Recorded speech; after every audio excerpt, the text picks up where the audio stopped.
دیکھنے والوں کو دیکھنے کا سلسلہ جاری ہے. سبحان اللہ. تو اس لیے سے دیکھیں کہ یہ وہ آنکھیں جو مدینہ دیکھ کے آ گئی. تو یہ بھی ایک رابطے کا ذریعہ ہے، وسیلہ ہے.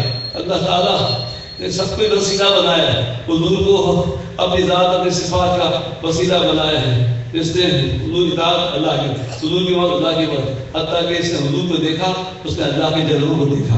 آئینے میں کچھ نہیں ہے کہ وہ سب کچھ ہے جو اس کے سامنے ہے، پھر بھی دیکھنے والا سمجھتا ہے کہ میں آئینہ دیکھ رہا ہوں، میں اس کے وجود کو نہیں دیکھ رہا ہوں، آئینے کو دیکھ رہا ہوں. اور آئینے میں جو وجود ہے وہ وجود نہیں ہے، مثل ہے. اور مثل بھی کیسے میں نہیں جانتا. وہ آئینہ بنانے والا جانے، روشنی کے قانون والا جانے کہ روشنی ہوگی تو تمہیں آئینے میں اس کا وجود نظر آئے گا. جو تم نہیں دیکھ رہے ہو آئینے میں دیکھ لو. اللہ اکبر.